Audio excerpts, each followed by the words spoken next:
गुरुर्ब्रह्मा गुरुर्विष्णुर् गुरुर्ब्रह्मा गुरुर्विष्णुर् गुरुर्देवो महेश्वरः गुरुर्देवो महेश्वरः गुरु साक्षात् परब्रह्म गुरुर्साक्षात् परब्रह्म तस्मै श्री गुरवे नमः तस्मै श्री गुरवे नमः।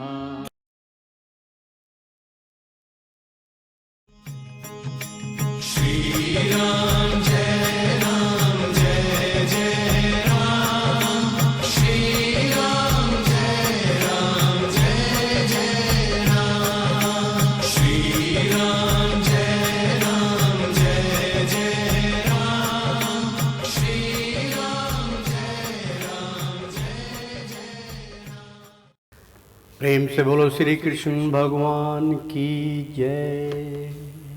मित्रों, भक्तों, मैं आचार्य श्री राजेंद्र कुमार सूर्यवंशी भगवान श्री कृष्ण की चरणों की धूल उनका शिष्य। मित्रों, आपको जान के बहुत ही प्रसन्नता होगी कि भगवान श्री रामचंद्र जी महाराज सह परिवार हनुमान जी इस घोर कलयुग में उनका आगमन हो चुका है। तो मित्रों, प्रेम से बोलो सियापति रामचंद्र की जय।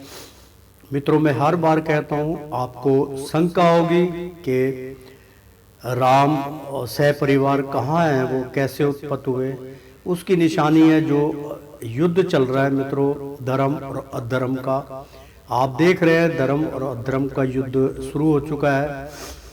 अधर्मी जो लोग हैं वो उपद्रव मचाने में पीछे नहीं हटते, भगवान का अपमान करते हैं, भगवान को उल्टा सीधा बोलते हैं, स्वीकार नहीं करते। इसलिए धर्म युद्ध है। धर्म युद्ध तभी होता है तब भगवान का आगमन हो जाता है मित्रों। तो रामायण, यहाँ संपूर्ण रामायण का अमृत पान करा रहे हैं आपको मित्रों। तो शुरू करते हैं आज का धारावाहिक। प्रेम से बोलो सियापति रामचंद्र की जय। पिछले धारावाहिक में हमने आपको बतलाया था कि ये सुनकर सीता हुई हर्ष सोच में लीन, फिर बोली है राक्षसी अब ना होए मलिन। लंगे अगर सर सिरों में छूट जाएगा ध्यान, तब कृपालु श्री राम जी तजेंगे आपका बाण। मित्रों, बहुत सुंदर श्लोक था पिछले अध्याय में। रावण और राम का संग्राम चल रहा है मित्रों। और पिछले अध्याय में राक्षसनी जो थी मित्रों त्रिजटा, वो भगवान की बहुत भगत थी। अंदर अंदर वो बहुत चाहती थी, पुत्री मानती थी सिया को और अंतरकरण की बात को जान लेती थी। उसने ही सारी भगवान की व्याख्या जो है कि भगवान राक्षस को रावण को क्यों नहीं उसका संहार कर रहे, क्योंकि सीता माँ जो है उसके हृदय में बसी हुई थी। वो हृदय में हमेशा सीता को देखता था, इसलिए उसका प्रहार भगवान श्री रामचंद्र जी नहीं करते थे, अन्यथा वो एक बार में उनको समाप्त कर देते। तो प्रेम से बोलो नारायण नारायण। मित्रों, सियापति रामचंद्र की जय। तो आज का धारावाहिक शुरू करने जा रहे हैं, प्रारंभ करते हैं। इस प्रकार समझकर सिया को त्रिजटा भी गई अपने घर को, और समझाकर त्रिजटा जो थी अपने घर पे चली गई। जानकी विकल हो और रोने लगी, कर करके याद श्री रघुवीर को। और सीता माँ जो थी जानकी, वो उनको याद कर करके रो रही थी। उधर अर्ध निशी में जागा मूर्छा से 10 कंद, और रावण जो था वो मूर्छित हो चुका था और अर्धनिशी में जागा, और आधी रात में वो जाग गया। शारथी से कहने लगा धित्कार धित्कार रे असठ अंध। जब सूत ने गही कर चरणों को प्रत्येक भांति से समझाया, होते ही प्रातः काल सुबट फिर रथ पर चढ़ लड़ने आया। मित्रों, जब दशानंद मूर्छा अवस्था में थे तो इसके सारथी जो थे ये लंका में उसके महल में उठा कर ले गए थे उसको। तो सारथी से कहने लगा धिक्कार, यानी कि तुम्हें धिक्कार है, असठ अंध, तुम अंधे हो, क्यों उठा के लाए मुझे। तो फिर उन्होंने बहुत समझा बुझा के कहा कि आपकी ऐसी दुर्गति हो गई थी, तब हमें लाना पड़ा। तो जब सूत ने कहे कर चरणों को प्रत्येक भांति से समझाया और उनके चरणों को पकड़ पकड़ के रावण को प्रत्येक भांति से बहुत समझाने की कोशिश की, उनके पुत्र स्वात उनके जो सैनिक थे उन्होंने, होते ही प्रातः काल सुबट फिर रथ पर चढ़ ले आया। और प्रातः काल होते ही जो रावण था वो रथ पे चढ़कर फिर लड़ने के लिए आया। हे कृपा सिंधु रक्षा कीजिए प्रभु की, कपियों ने विनती की। और कपियों ने विनती की कृपा सिंधु से, भगवान राम से कृपा दृष्टि अपनी और घुमाने की चेष्टा करी। कपियों ने कहा प्रभु हमारी तरफ हमारी विनती सुन लीजिए। तब खिसियाकर उस रावण ने अपनी माया की उन्नति की और रावण खिसियाकर वार्तालाप सुनकर अपनी माया बहुत प्रबल कर दी। अन्न गिनती अप्रगट हुए हनुमान गिरवर और वृक्ष अनेक लिए, यानी कि कितने ही हनुमान उसने अपनी माया से रचना रच दी। माया से वृक्ष कितने हनुमानों ने उठा रखा था, ऐसी इसकी रावण की माया थी। एक गोल बनाकर सेना का श्री रामचंद्र जी घेर लिए और एक राक्षसों की सेना बनाकर भगवान श्री रामचंद्र जी को घेर लिया गया। चारों तरफ हनुमान नजर आ रहे थे वो राक्षस। मारो पकड़ो जाने ना पाए यूं कहकर सब किटकिटाने लगे। दांत पीस पीस के जो है इस तरीके से सब लोग कहने लगे। लिए मध्य कौशलाधीश और पूछो को अपनी घुमाने लगे। तो लिए मध्य कौशलाधीश यानी कि भगवान जो राम थे मध्य में बीच में फंसे हुए थे और पूछो को अपने घुमाने लगे, यानी कि वो हनुमान जी जो थे वो जो है वो बीच में खड़ा करके अपनी पूछो घुमाने लगे, क्योंकि वो नहीं जानते थे, वो तो केवल राक्षस जूनी के लोग थे, माया थी उनकी, और वो अपनी पूछों से प्रहार कर रहे थे भगवान राम पर। तो फिर बाण छोड़कर राम जी ने रिपु की माया निर्धार करी।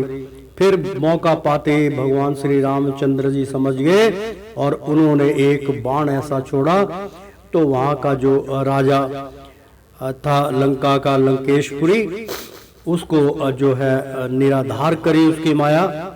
ये देख प्रसन्न हुए सब सूर और पुरुष डर जयकार करी, यानी कि ये देखकर प्रसन्न हुए सब सूर, और सूर भी जो थे वो भी बहुत प्रसन्न हुए और पुष्प डाल जयकार करने लगे, जय जयकारा करने लगे। फूलों की माला और फूलों के जो है वर्षा करने लगे। रावण ने प्रचंड शक्ति छोड़ी और फिर क्रोधित होकर रावण ने प्रचंड शक्ति छोड़ी, सन्मुख यह विभीषण के धाई। जब रावण ने प्रचंड शक्ति छोड़ी तो सन्मुख वह यह विभीषण के धाई, और विभीषण पास में खड़े थे, उनको जाकर लगी, या समझिए कि भगवान के सामने वो समक्ष आ गए विभीषण और उनको शक्ति बाण लगा। तब भगत की रक्षा करने को आगे आए श्री रघुराय, और उनकी रक्षा करने के लिए भगवान रामचंद्र जी आगे आए। तब पीछे किया विभीषण को यह शक्ति ली अपने ऊपर, और विभीषण को फिर पीछे करके, और वो जो शक्ति बार बार फेंक रहे थे, चला रहे थे, वो भगवान श्री राम ने अपने ऊपर ले ली। तो जन पर कर कृपा जगन्नाथ यानी जनार्दन जी गिर गए आप मूर्छित होकर। फिर वो मूर्छित होकर भगवान श्री रामचंद्र जी गिर गए। सोचा मेरे कारण कलेश ये आप दया निधि ने पाया। तो यानी कि अब जो विभीषण थे उन्होंने सोचा कि मेरे कारण ये जो है कलेश ये आप दयानिधि ने पाया और भगवान ने पाया।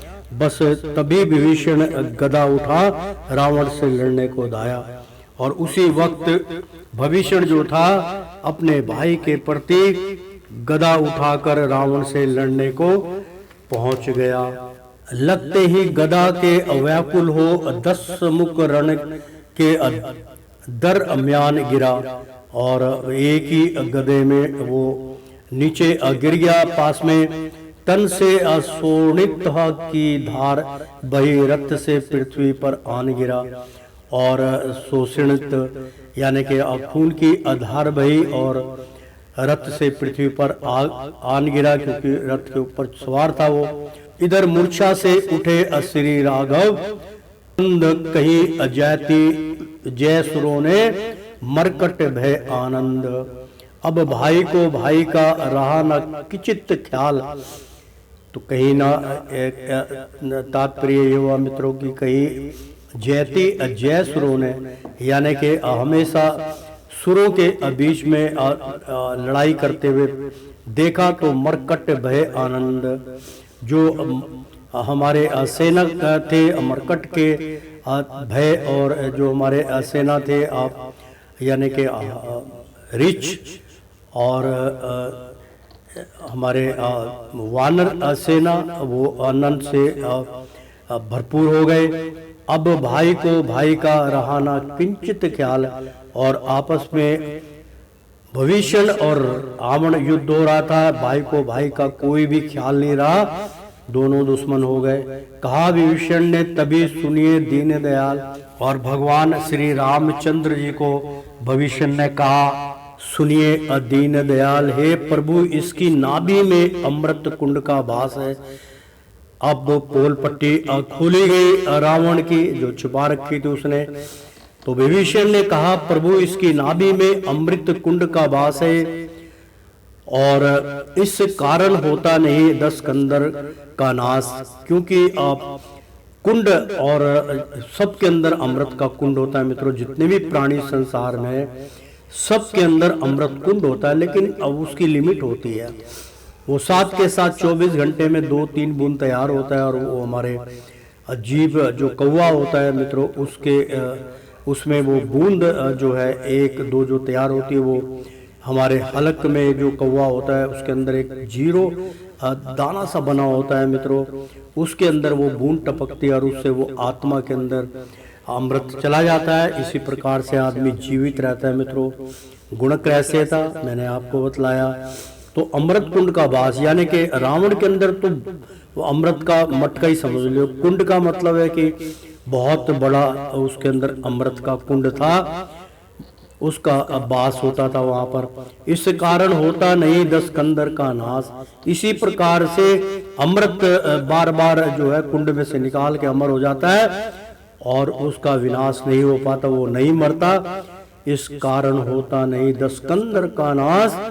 प्रभु ने 31 सर तजे धनुष शरणन लगतान, यानी कि प्रभु ने 31 यानी कि एक तीर को सर तजे मतलब उसको महामंत्रों द्वारा आमंत्रित किया, धनुष स्वर्ण किया और लगतान और उसको तान लिया।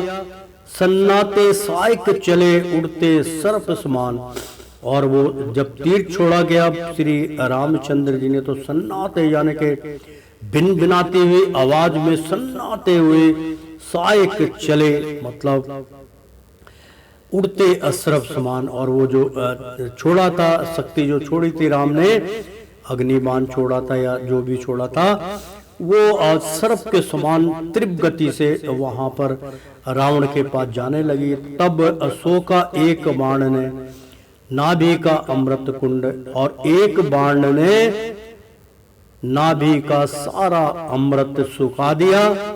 नाभि का अमृत कुंड यानी कि तब सोखा एक बाण ने, जैसे साई सोख होता था ना, स्याही गिर जाती थी तो साई चूसने वाला होता था, उससे हम बूंदे साई सोख लेते थे ताकि फैले ना। इसी प्रकार से तब सोखा एक बाण ने नाभि का अमृत कुंड। 30 बाण नभ में उड़े और 30 बाण जो थे वो एक एक करके उसके नभ में उड़े, लेकर भुज और मुंड, और एक एक जो तीर थे वो एक एक भुजा को और एक एक मुंडी को लेकर, और वो नभ में आकाश में इधर उधर फैलने लगे। बिना शीश भुजाओं का अब धड़ रावण का सन्मुख हो दौड़ा, और ना हाथ ना मुख, केवल अब धड़ रह गया था कि बिना शीश भुजाओं का अब धड़ रावण का सन्मुख हो दौड़ा, और खाली इतना शक्तिशाली था रावण की, केवल धड़ से ही भगवान राम के पास दौड़ा चला आ रहा था। पृथ्वी घसकने लगी, तभी अब बाण राम ने फिर छोड़ा, सर के लगते ही दो टुकड़े हो आन गिरा धड़ धड़नी पर। यानी कि भगवान राम ने फिर एक तीर छोड़ा कि शरीर के दो टुकड़े किए, और फिर वो धरती पर आके गिर गया। पिच गए बहुत वानर भालू, कापी वसुधा डोले मधुर। यानी कि जब वो गिरा, इतनी बड़ी धवजा थी उसकी, चौड़ाई लंबाई 22 फुट के करीब ये बताते हैं। बहुत, ये तो एक मामूली सी गणना है, बहुत। जब उसको वो गिरा तो उसके नीचे कई कितने वानर दब गए, भालू कांपी और सविधा डोले मधुर, और उसके नीचे दबके रह गए। मरते ही गरजा और बोला, कहाँ राम अभी सहारूंगा। और मरते समय भी गरज के बोला कि कहाँ है राम अभी असहारूंगा। यानी कि अभी तेरे को तेरा सहारण कर दूंगा, तेरे को मार दूंगा।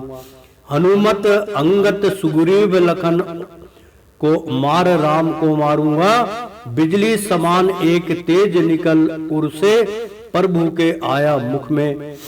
और बिजली के समान एक तेज निकल, यानी कि एक अलौकिक शक्ति उसके मुख से निकल के उर से, यानी कि उसके अंदर से निकल के रावण के प्रभु के आया मुख में, और प्रभु के मुख के अंदर वो चला गया।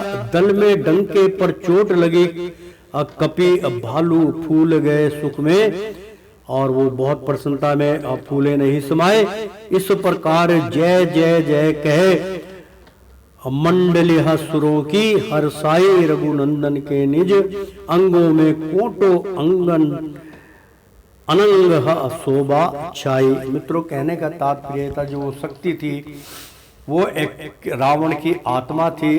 अंत में राम बोलकर कि मैं आ रहा हूँ, और उनके मुख के अंदर से वो भगवान राम के अंदर समाज चली गई, और इस प्रकार से रावण को मुक्ति प्राप्त हुई। वो अपने कर्मों से मुक्त हुआ। भगवान श्री शिव का जो रुद्र था उसका भगवान के हाथों उदार हुआ। तो प्रेम से बोलो सियापति रामचंद्र की जय।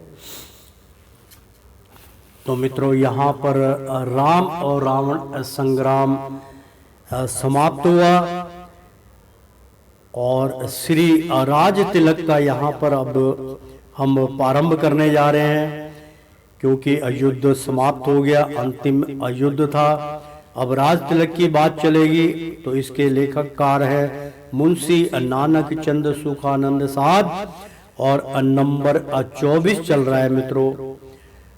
और रावण को संहार कर दिया विभीषण राज, चले अवध पुवस चढ़े रघुवर सहित समाज। यानी कि रावण को संहार कर, रावण को जो है उसकी गति करने के पश्चात, और उनकी सेना को उनके लंकेश्वर को सौंप दिया गया था। और विभीषण जो था मित्रों, उसको राजगद्दी मिली, भगवान ने उसका राज तिलक किया। चले अवध पुष्प चढ़े, यानी कि पुष्पक विमान जो था उस पे सारे रघुवर जो थे उनके परिवार सहित उसके ऊपर अयोध्या जाने के लिए चढ़ गए। रघुवर सहित समाज, राम बिरहा से विकल थे उधर अवध के लोग। यानी कि राम के 14 वर्ष पूर्ण हो रहे थे। राम विरह से, यानी कि राम के गम से उनके विरह में विकल थे। हमेशा उनको याद करते थे। उधर अवध के लोग भी इसी प्रकार से उनको याद कर रहे थे। अधिक दुसह था भरत को पल पल भरात वियोग, और सबसे अधिक वियोग जो था वो भरत भ्राता को था। वो उनके सच्चे भक्त थे और वो हमेशा भगवान के लिए वियोग में बैठे रहते। जटा बड़ी थी शीश पर भस्म विभूषित गात, यानी कि उनकी जो जटा थी वो बढ़ गई थी। 14 वर्ष के अंदर उनकी जटा थी, लटा बन चुकी थी। शीश पर भस्म और शीश के ऊपर मिट्टी जम गई थी, क्योंकि वो तप में बैठे हुए थे, भगवान राम की आराधना कर रहे थे।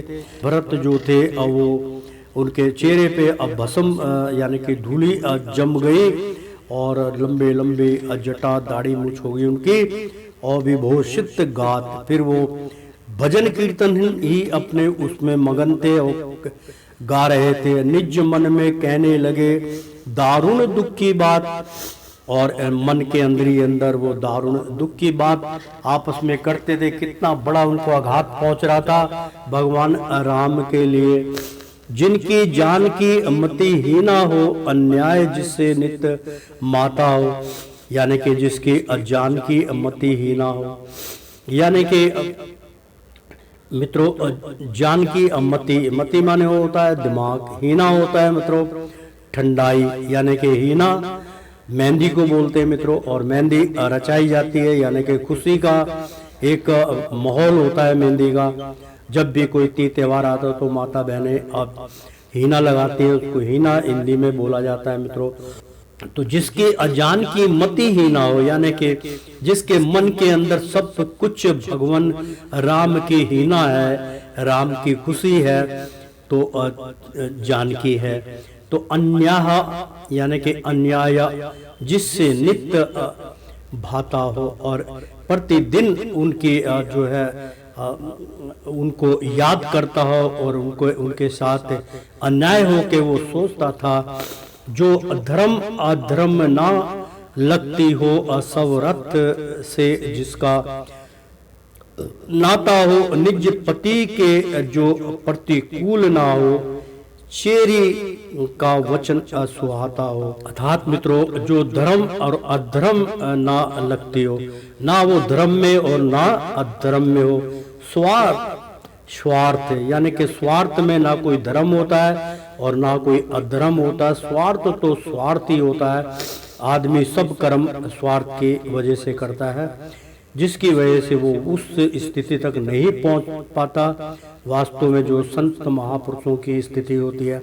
तो स्वार्थ से जिसका नाता हो, और जिसका नाता स्वार्थ से हो, निज पति के जो प्रतिकूल ना हो, यानी कि निज पति के जो उसका पति है वो ही निजी उसकी संपत्ति है, उसके प्रतिकूल ना हो जो, तो चेरी का वचन सुहाता है। तो उस नारी का चेरी यानी का वचन सुनाता है कि वो जैसे लिपटा रहता है मित्रों इधर उधर, ऐसा वचन उसको सुहाता है। तो निज पति के जो प्रतिकूल ना हो, यानी कि अपने पति की चिंतित ना हो, अपने पति के प्रति ना हो, तो चेरी का वचन सुहाता है। जिस प्रकार से चेरी होती है मित्रों, उसी प्रकार से उसका वचन अमिथ्या चला जाता है। अमृत घट को ठुकराती हो, और अमृत जो है वो घट में नहीं जाता, घट में जाने से पहले ठुकरा दिया जाता है। तो आनंद गरल में आता हो, और आनंद जो है गरल में आता हो, आनंद उसके बगैर ही महसूस करते हो। अचरज है क्या उस जाननी का, यानी कि अचरज है क्या उस जननी का जो पुत्र परम दुख पाता है। यानी कि अचरज भरी बात है कि क्या उस जननी जिसने जन्म दिया, जो पुत्र जिसका है परम दुख पाता है, उसका पुत्र जो है इतने दुखों का जो है सामना करता हुआ वन में भटक रहा हो। ये भरत की सोच थी अंतरकरण में, वो इसके जो प्रति भगवान के प्रति बहुत दुख व्यतीत किया करते थे। दुर्मति में सुख और संपत्ति का निश्चय ही क्षय हो जाता है, यानी कि दुर्मति। जब मति इंसान की खराब होती है और मति काम नहीं करती तो दुर्मति कहलाती है। जिस प्रकार से उनको वनवास दिया गया था, दुर्मति के कारण हमें सुख और संपत्ति का, यानी कि दुर्मति में ही वो अपना सुख समझ रही थी ककई, और संपत्ति का उसको लालच था, स्वार्थ था, और निश्चय ही अक्षय हो जाता है। और इसी प्रकार से सब कुछ नष्ट हो गया।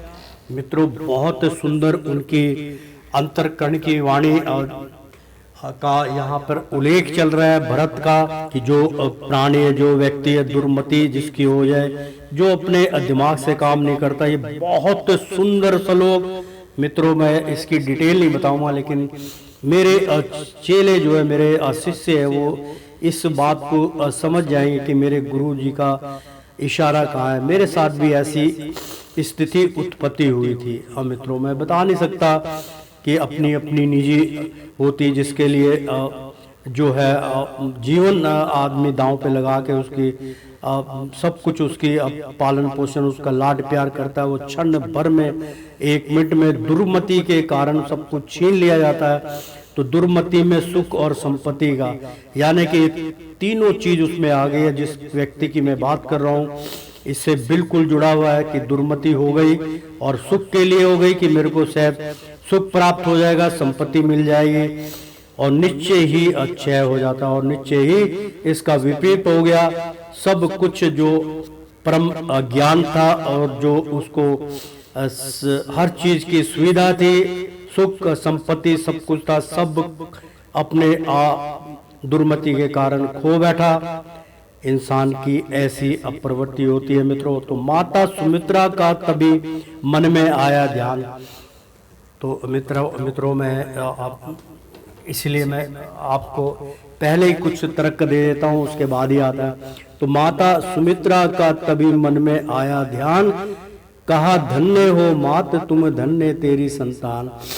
सुमित्रा कहने लगे, योग सुमित्रा के पुत्र थे लक्ष्मण, तो अब वो कहने लगे अब माता तुम धन्य हो, धन्य तेरी संतान है, कि तुम ही असुचि सच्ची माता हो, आदर्श तुम ही अक्षर त्राणी हो, यानी कि छत्राणी जो होती है असली तुम ही हो, आदर्श है तुम्हारे अंदर, तुम सच्ची माता हो, रघुवंश विमल लक्ष्मी हो, और रघुवंश विमल की आप लक्ष्मी हो, विदुषी अति असुमति अस्यानी हो, यानी कि विदुषी अति, यानी कि बुद्धि आपकी जो है अति सुमति है, जो सुमति है, जो आपकी सोचने की शक्ति है बहुत तीव्र है और बहुत सियानी है, आपसे कोई भी भूल नहीं हो सकती। चारों ही राजकुमारों में माता समभाव तुम्हारा है। तो कहने लगे कि चारों ही राजकुमारों में, चरत भरत राम और लक्ष्मण, चारों में और चारों राजकुमारों में माता समभाव तुम्हारा है, तुमने सबको एक जैसा ही समझा। मित्रों, बहुत सुंदर यहाँ पे व्याख्या चल रही है। क्या अमृत पान हो रहा है मित्रों। इसमें संपूर्ण मेरी ही जैसे किसी मतलब मेरे पिछले जन्मों की यहाँ पे गाथा हो रही, जो मुझे इस जन्म में उसका भोग करना पड़ता है, प्रत्येक प्राणी करना पड़ता है। यहाँ लिखा है मित्रों, श्लोक जो है बहुत ही सुंदर है कि चारों ही राजकुमारों में माता समभाव तुम्हारा है। तो मित्रों, सह परिवार के अंदर मेरा भी समभाव था सबके प्रति, लेकिन मेरे को कोई स्वार्थ नहीं था। लेकिन आस्ते आस्ते जब समय व्यतीत होता गया, तब मुझे ज्ञान प्राप्त हुआ कि इस संसार में भी कोई किसी का नहीं है, हरि के अलावा अपना समय नष्ट करने वाली इस संसार से मोह माया है। तो मित्रों, हे प्रेम एक रस चारों से निश्चय अनुमान हमारा, यानी कि हे प्रेम एक रस चारों से, मतलब माता का प्रेम जो है एक ही रस चारों, मतलब माता ने एक बच्चे को दूध नहीं, अपने दूध का रस पान जो है चारों को कराया। ऐसी अंतरकरण की उनकी सोच थी। माता ऐसा प्रेम करती थी। कई बार आपने देखा होगा मित्रों, एक बार की अब मैं आपको कथा सुनाता हूँ, छोटी सी है, 2 मिनट की कथा है मित्रों। मेरे तो जो मेरे पास कमेंट्स आते हैं उसमें कहते हैं, गुरुदेव आप कथा वाचते हो, बड़ा आनंद आता है। तो मैं कहता हूँ महाराज यहाँ पे जो है प्रवचन चल रहे हैं, तो कथा का जब भी अवसर होता है मैं 4 लाइनें जरूर बतलाता हूँ आपको। तो मित्रों समय आता तो मैं आपको बतलाता हूँ कि यहाँ लिखा है कि हे प्रेम एक रस चारों से, निश्चय अनुमान हमारा है। तो हम अंदाजा लगाते हैं कि माता जो है एक रस है, चारों को एक समान सोचती है, देखती है। तो मित्रों एक मेरी यहाँ पर आंखों देखी एक छोटी सी अब कथा में वाच रहा हूँ। मेरे घर के सामने एक बिच थी, यानी कि एक कुतिया थी मित्रों, डॉगी थी। उसने जो है 6-7 बच्चे दे रखे थे। तो मित्रों क्या हुआ कि वो अपने बच्चों से बहुत स्नेह प्रेम करती थी। सब लोग भी कोई दूध दे देता था, कोई रोटी दे देता था, लेकिन वो बाहर निकल के अपने बच्चों के लिए दाना पानी लेकर आके और उगल देती थी और उनको उनका पालन पोषण करती थी। कुछ समय बाद यानी कि 1 महीना या बीता होगा, बच्चे थोड़े से मतलब जो है गेट पे आने, यानी कि उनका जो घर था बना हुआ उसके द्वार पे आके माँ का इंतजार करते थे। तो किसी बंदों ने, क्योंकि कई लोग बेचारे, अब मैं कुछ नहीं किसी के बारे में कहूँगा, 4-5 बच्चे कहीं से यानी कि ला कर, वो भी जो थे दूध पीते बच्चे थे मित्रों, वो उसके जो है उनके बच्चों के बीच में छोड़ के चले गए, क्योंकि अपनी जान छुड़ा ली उन्होंने कि कल को ये बड़े होंगे फिर गंध फैलाएंगे या जो भी है। तो उसकी माँ से उन बच्चों को जुदा करके यहाँ पर जो है छोड़ गए, और वो मेरे ख्याल जो है 2-4-5 किलोमीटर दूर से लाके जो है वहाँ छोड़ गए कि यहाँ पर जो है कुत्ते के बच्चे हैं, उसी के साथ ये पाल दिए जाएंगे। लेकिन मित्रों जानवर में कई बार क्या होता है, वो सूंघ के अपने बच्चों को पहचान लेती है और दूसरे बच्चों को नेड़े नहीं आने देती। लेकिन मैंने देखा कि वो बराबर का दर्जा दे रही थी, और जो बच्चे छोड़ के गए थे उसका पालन पोषण भी वो कुतिया करने लगी मित्रों। मेरे सामने वो सबको ही दूध पिलाती थी, और सब लोग उसको फिर दूध थोड़ा ज़्यादा देते थे। भाई ये तो 10-12 बच्चे हो गए हैं और उसको छोड़ गए हैं, तो उसने कभी भी काटा नहीं, और उसके साथ जितने भी डॉगी थे वो उसको सूंघ के कुछ नहीं बोलते थे। और इस प्रकार से उसने अपना प्रेम का परिचय दिया एक जानवर ने। तो है प्रेम एक रस चारों से, निश्चय अनुमान हमारा है। हो जिस नारी रतन के, यानी कि हो जिस नारी रतन के, यानी कि जिस नारी के ऐसे रतन हो, ऐसे चरित्र महान, तो उसके पुत्र भी ऐसे महान होते हैं। लक्ष्मण सदस्य है क्यों ना हो, यानी कि लक्ष्मण जो है असहस्य बहुत दिलेर क्यों ना हो, उस माँ की संतान, वो भी उसी माँ की संतान है जिसने अपने लाल को वन में जाने से नहीं रोका और प्रसन्न मुद्रा में भाई के साथ छोड़ दिया। इसी को कहते हैं माँ का मोह, माँ की ममता। तो है धन्य है तू ही लक्ष्मण भाई। तो अब भरत कह रहा है अपने मन में कि है धन्य तू ही लक्ष्मण भाई, भाई को सेवा करता है। मैं जिस बिन यहाँ तड़पता हूँ, तू उनके साथ विचरता है, कि तू तो उनके साथ विचरण कर रहा है, उनके साथ दुख दरिद्र तकलीफ कांटे भोजन भूख प्यास सब कुछ सहन कर रहा है। माँ का वियोग भी तू सहन कर रहा है। माँ जानकी जो है वो बिछड़ गई है, तब भी तू वियोग जो है उनका करता है, लेकिन उनके अंग संग रहता है। मेरे को देखो, मैं तो जिस बिन यहाँ, मैं तो उनके बिना यहाँ तड़पता हूँ, जैसे जल बिन मछली तड़पती है। तू उसके साथ विचरता है, तू तो उनके साथ रहता है। अब तो यह जी में आता है इस अधम्य देह का त्याग करूं। और भरत जो है इतना व्याकुल हो गए, इतना प्रेम स्नेह था उनका, और ज्यादा प्रेम जब वो अंतिम उसमें चला जाता है मित्रों, तो मृत्यु निश्चित है, दोनों एक हो जाते हैं। ये भी बड़ा खतरनाक है। इसलिए कोई ना कोई आसरा जरूर होना चाहिए।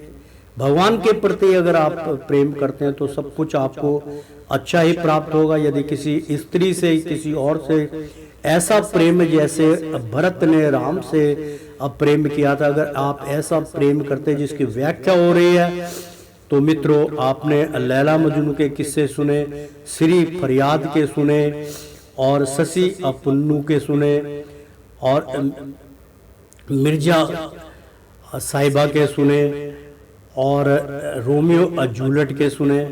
इनका जीवन भी इसी प्रकार से सच्चे प्रेम में उन्होंने देह का त्याग कर दिया, बच नहीं पाए। तो प्रेम का अंतिम क्षण जो है वो यही होता है मित्रों, दोनों मृत्यु के पश्चात मिल जाते हैं, एक हो जाते हैं, भगवान की शरणागत में चले जाते हैं ऐसे मानो, और फिर दोबारा इस संसार में उनका जन्म नहीं होता मित्रों। तो ना निश्चय है मन से स्वामी के पद पंकज में अनुराग करूं।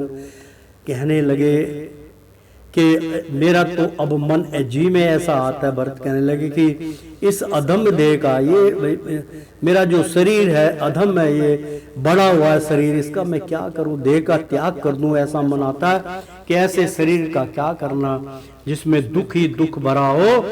तो या निश्चय मन से स्वामी के, या अपने मन से निश्चय कर लूं अपने स्वामी के पद, यानी कि उनके जो चरण है पंकज में अनुराग, मतलब उनके चरण में शुद्ध आत्मा से पंकज यानी कि पवित्र होकर मैं उनकी चरणों में अनुराग करूं, क्योंकि उन्होंने खड़ाओं रख के उसी को मतलब ईश्वर मान के और उनकी आराधना की थी। तो उसी के लिए भरत कह रहे हैं कि पद पंकज में अनुराग करूं। बहुत सुंदर।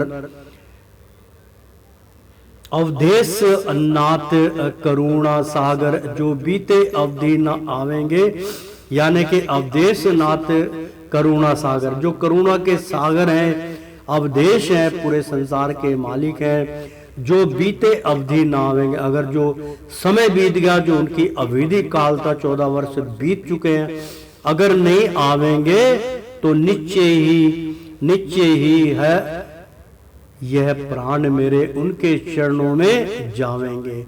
इतना बड़ा प्रण, इतना बड़ा निश्चय, भाई के प्रति प्रेम हो तो ऐसा हो। भरत ने भाई के प्रति इतना स्नेह प्रेम, यानी कि वो दिल से चाहते थे, उनको धन दौलत माँ बाप किसी से कोई मोह नहीं रहा मित्रों। माँ ने ककई ने तो अपने पुत्र के लिए, यानी कि रचना तो माफ कीजिएगा, रचना जो थी वो भगवान श्री रामचंद्र जी की रची गई थी। यदि ऐसी रचना नहीं रचते तो वन में कैसे जाते, कैसे बड़े बड़े जो कुंभकर्ण, मेघनाथ और रावण और बड़े बड़े जो राक्षस गुणी थे, उनका संहार कैसे होता, उनकी जो है अंतिम इच्छाएं कैसे पूर्ण होती। ये सब रचना करने के लिए हमारे भगवान के जो भक्त हैं, प्रेमी हैं, यज्ञ करने वाले, उनका कैसे उद्धार होता। इसलिए भगवान को वन में जाना पड़ा मित्रों।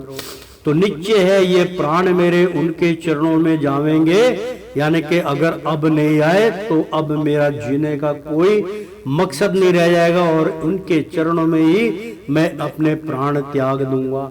भरत तपस्वी वेश में थे जब विकल महान, यानी कि उनकी तपस्वी वेश का मतलब ये हुआ था मित्रों, भरत जो थे उनको अपने आप को भरत भूल चुके थे कि मैं कौन हूं, मैं अयोध्या का जो है राजा हूं, या राज सिंहासन पे, या उनके राजा का पुत्र हूं और अनुज हूं।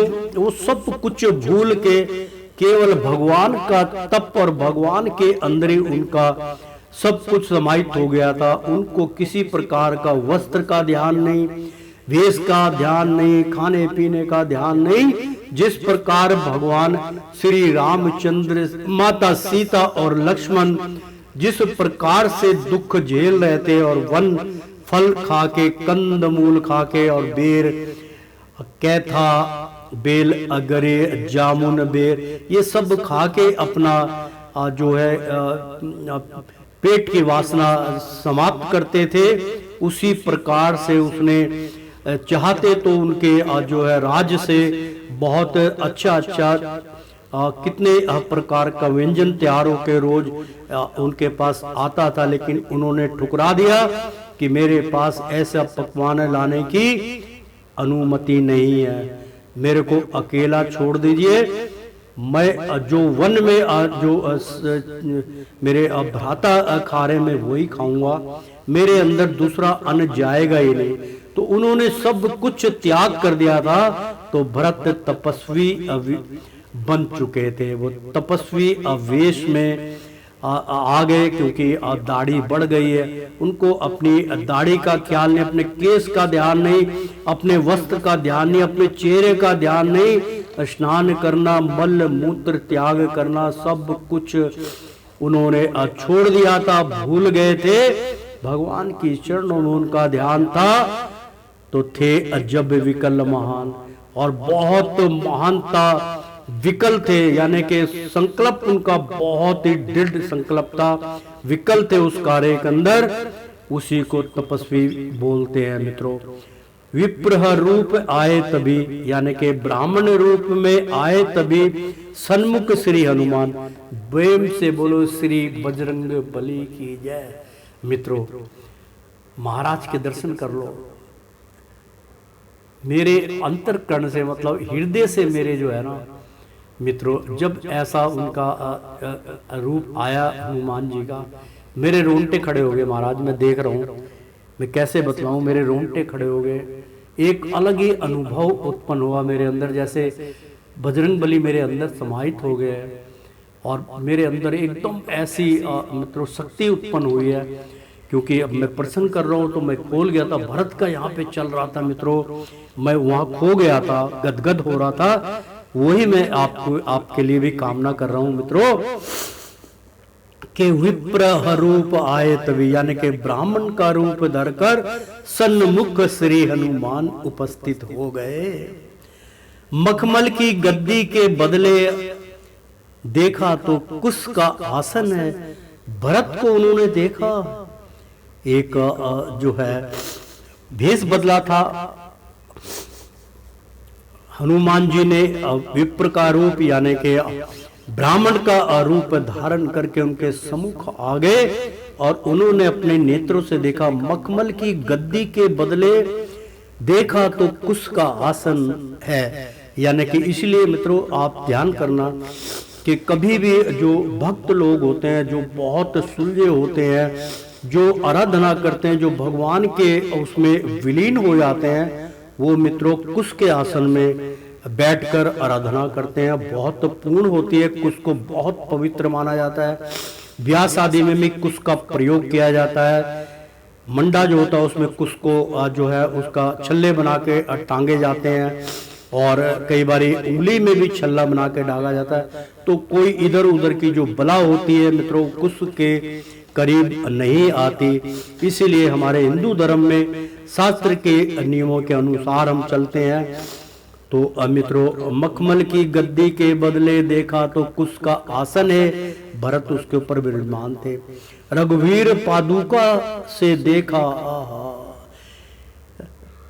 क्योंकि भरत जो थे भगवान ने जब उनको आदेश दिया कि तुम्हारा मेरा आदेश है, तुम्हें मेरी ये बात माननी होगी, मैंने तुम्हारी बात मान ली और तुम्हें मेरी बात माननी होगी। तो राम जी का आदेश था, तो उन्होंने कहा ठीक है मुझे स्वीकार है, मैं और चला जाऊंगा वापसी अयोध्या, परंतु मेरी भी एक पुकार, मेरी भी एक आराधना, मेरी भी हाथ जोड़ के विनती है। भरत बोले रघुनाथ जी से कि अब प्रभु मेरी एक इच्छा पूर्ण करेंगे।